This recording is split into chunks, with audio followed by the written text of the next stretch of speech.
Hello, everyone. I hope everyone is having a good week so far.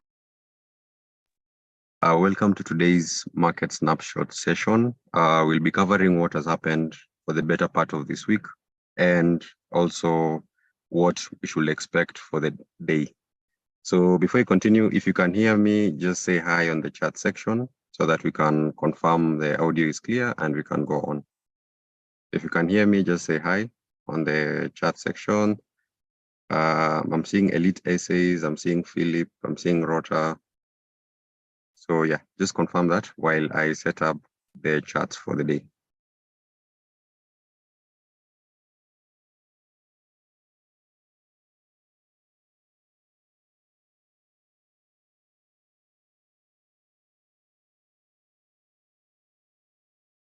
Great, guys. I believe we can continue. So we'll first start by looking at the charts. Sorry, looking at the news, and then we go to the charts.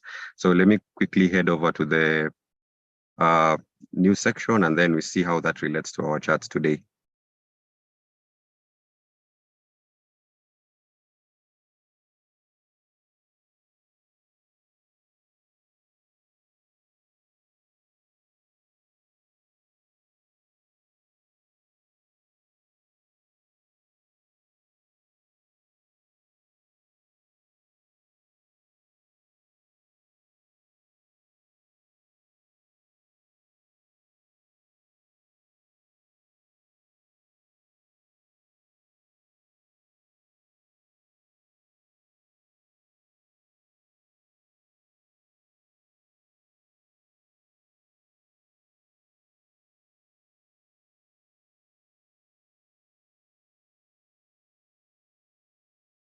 Okay, so this week we've had quite a muted week, but we've had major releases on the banking sector in the US economy.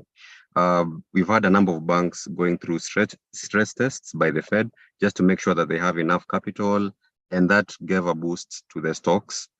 And we had some positive movement in the stocks. So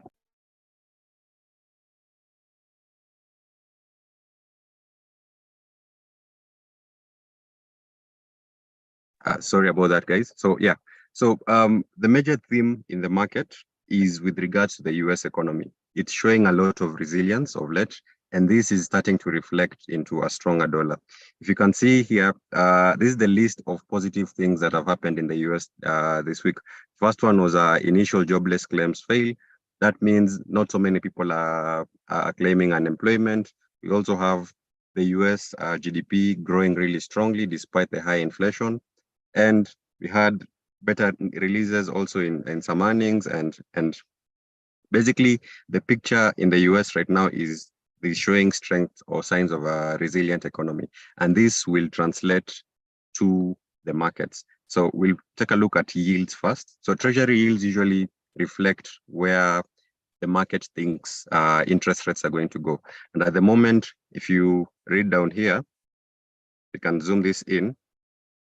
We've seen that treasury yields have been rising. That means the market is believing that we might see possibly more rate hikes, and that should translate to our charts very clearly in a few minutes. So that's the major theme of the day. The US economy is very resilient, and that's giving leeway for the Fed to keep on hiking rates, to keep on increasing rates. So before we go much further, let's see how this translates to stocks. So I'll just switch my screen real quick.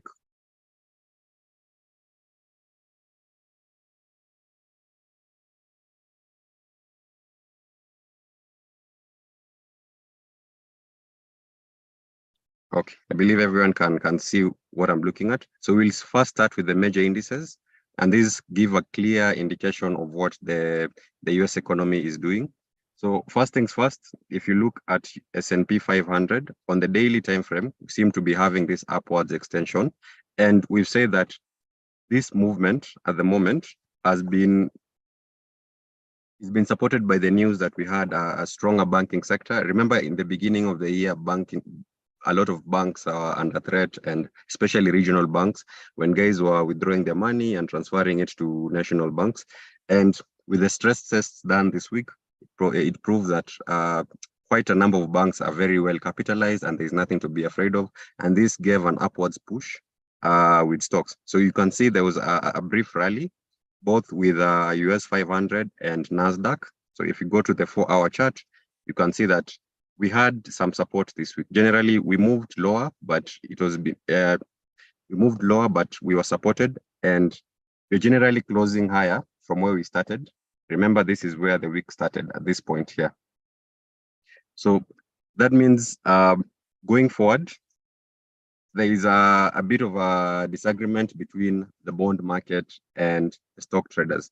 So on one end, we do expect that stocks should be rallying. Sorry, bonds should be dropping. That means yields are rallying. Why? Because of high interest rates. And usually the effect it has on stocks is that whenever there is high interest rates, stocks should be dropping.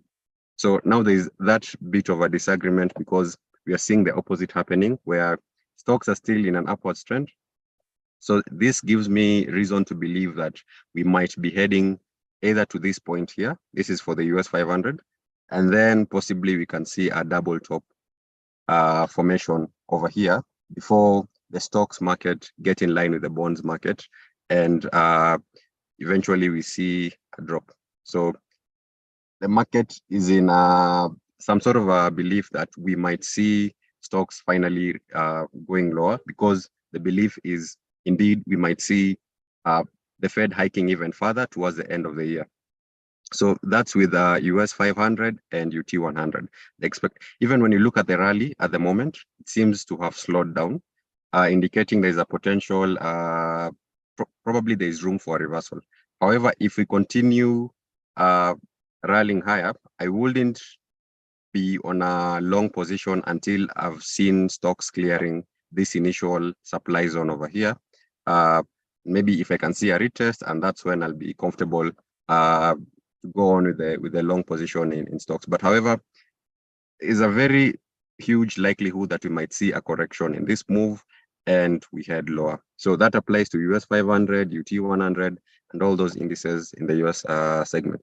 Usually the thinking is the bond market is usually smarter, and the stock market is usually made up of institutional and retail traders, but mainly the bond market is made up of institutional traders. And that means the interpretation is that the stock market is eventually going to fall in line with the bond market. At the moment, there's still a huge deviation with the two. So I hope that is clear. If there are any questions from the chat, let me just confirm that. You don't have any questions. So if you have any questions, you can just type them down so that I can go through them. In the meantime, let's see what else is happening in the markets with regards to the news. Okay, so that's with this. So treasury yields surging means the belief that we might have higher rates. And then the resilient economy in the US, again, pushing for a stronger dollar. So that's the theme going towards next week, stronger dollar. Yeah, so positive surprises in US data. We head over to the Bank of England, and it's not looking so well. Remember, in the UK and in the Eurozone, we seem to be still fighting inflation. It's not really, the market still doesn't believe that we might be coming down, the inflation might be coming down anytime soon. That means there's this belief that, especially for the UK, the economy might not be looking so great. And if you see how this translates to the chart, when the Bank of England governor made that speech, let's just switch over to GBP USD. We had this. So if you're wondering why we had such a sharp drop in the pound, this move over here, it's because of the state of the economy. It's not looking so great. And if you couple this with the fact that the market is expecting a stronger dollar, then we have this very clean downwards trend at the moment.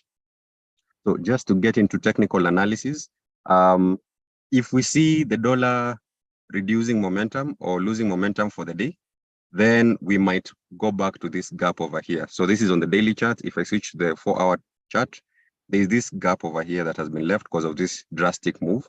So we might see, if at all the dollar has some relief for the day, in as much as we believe it's going to get stronger, then we might rally up to this point before, at least to feel part of this imbalance over here before us rallying lower, unless otherwise something else happens in the market. But at the moment, the belief is, yes, a stronger dollar, but how do you translate that technically to the chart? So clearly we are in a downwards trend, and we know why this trend is downwards in the short term at the moment. As long as you can explain the trend, then you can use your trend following strategy to just play out this move. So you can see at the moment, there's low steam from this sharp move. We've had a lower momentum, and we might see maybe a small reversal, and then we go on. So I'll be looking for shorts on this case. Alternatively, if we continue heading lower, then I'd want to see us clear this level before a confirmation that, so let me put this here. So I'd want to see a retracement here so that now we can head lower. So things are not looking great in the UK economy, and that is translating to a weaker pound. In as much as they might keep rates higher for longer, inflation is still persistent, and that might affect a lot of things. So keep this in mind. This liquidity gap over here, it might be filled before you go lower.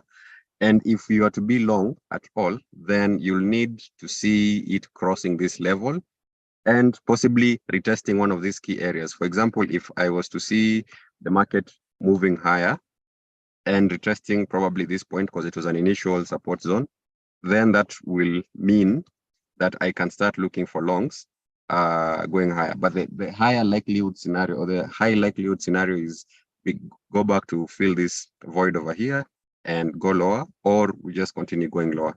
So that's something to watch out for. And the same applies to the Eurozone. Yes, indeed. If you look at Euro USD, on the 4-hour, we had formed our heads and shoulders over here, and we seem to be dipping. So in this short move, I remember we were looking at this in yesterday's session. What you need to be looking out for is this supply area over here. Remember, this is where the market started buying initially. So still, we are playing on the theme of having a stronger dollar. So initially, we started buying over here, and it seems as though the market is heading back to this area here of demand.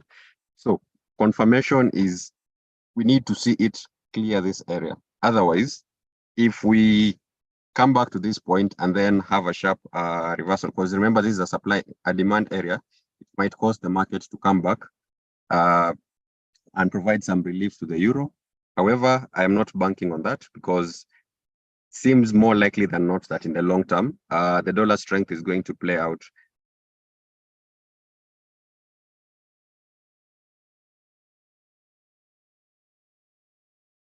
Okay, now we're going to talk about USD JPY. There was some news coming out earlier in the week, and earlier in the day, and it didn't really provide any relief to the situation in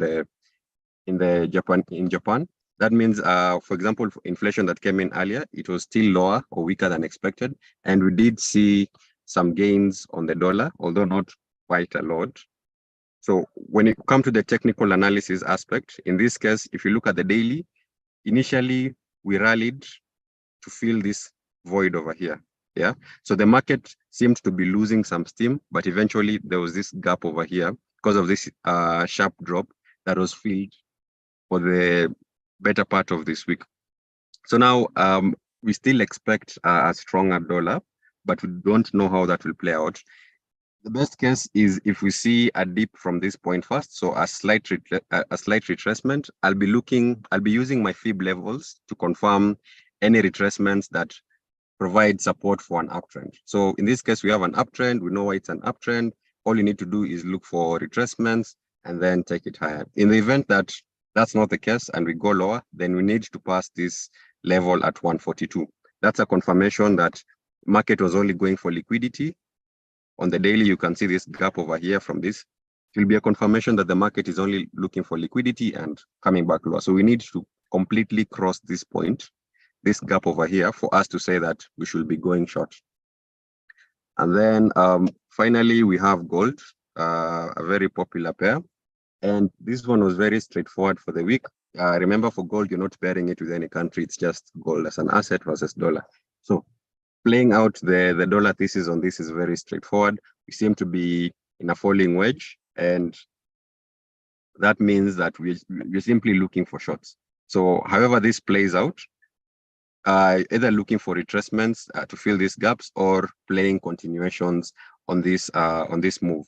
So I think that's it for today. We can look at what to expect next week, while I see some of the questions in the chat section. Let me see if there are any questions. So you have oil. Okay, so I'm going through the questions. With regards to oil, at the moment we're moving sideways. Global demand is expected to reduce in the near future. That means that towards the end of the year. So we might be anticipating probably lower prices unless there's some sort of intervention. Speaking of which, even with the Japanese yen, if we let me go back to the chart for USD JPY. If we see this chart trending higher and higher on the daily, then there'll be increasing chances of intervention from the Bank of Japan. That means they might actually start trading in the FX market to make the Japanese yen stronger. So if you see us going and making new highs on this, the chances of Bank of Japan coming to intervene in the market will be increasing. So that's one thing to note, to watch out for. Don't expect this trend to even go past 150 before we hear something from the Bank of Japan. So that's something to watch out for when you're doing your analysis, especially if you're planning to go long on USD JPY. With regards to oil, again, we expect it to global demand to reduce. So that's a long-term play. I know we've been trending sideways for the better part. Okay, for the better part of this month. I'm back on the charts here. Yeah, so we should expect probably until there's something clearer with regards to with regards to oil fundamentals. I don't expect any drastic change in the current state of affairs. That means we'll remain in a sideways trend. Let me see if there are any other questions.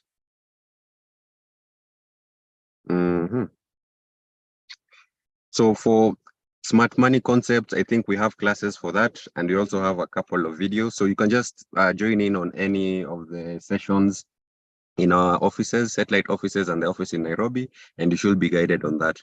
So let's see what's going to happen for news at 12. Okay, so let's go back to the calendars and just see how we're going to interpret this for the charts. Remember, when you're looking at news, not everything is important. You don't have to trade everything. You just need to know what's the main theme in the market, and if that theme is supporting your thesis. For example, yesterday we had this a stronger final GDP from the US and low unemployment claims. We do know that, for example, we expect the dollar to be strong.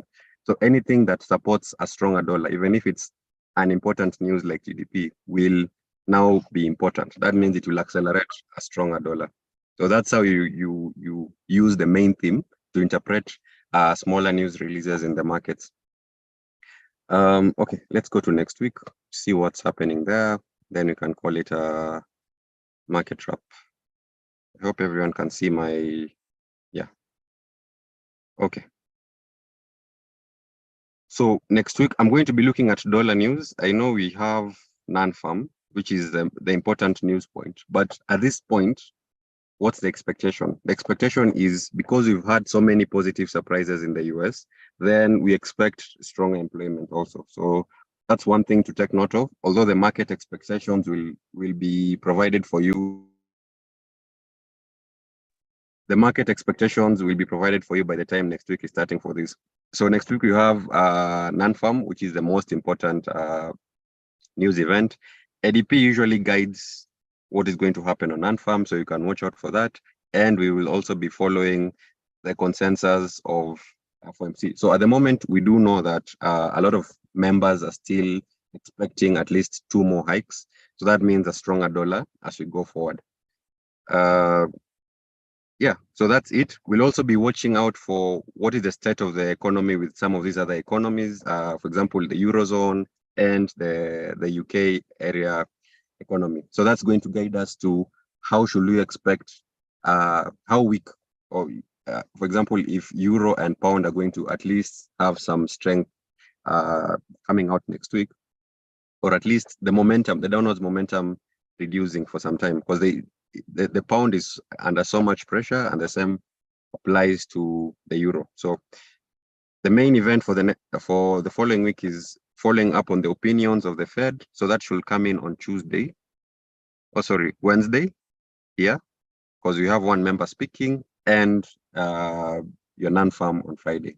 So let me see if there are other questions that we can touch on right now. If there are none, I think we can end it from there. Should we expect gold to? Yeah, so the theme of the day is a stronger dollar. How that plays out, whether you wait for a retracement or continuation from the current move, you need to use your technical analysis. But we do expect the dollar strength to either have some reprieve for the day or continue its theme for the end of the week, till the end of the week.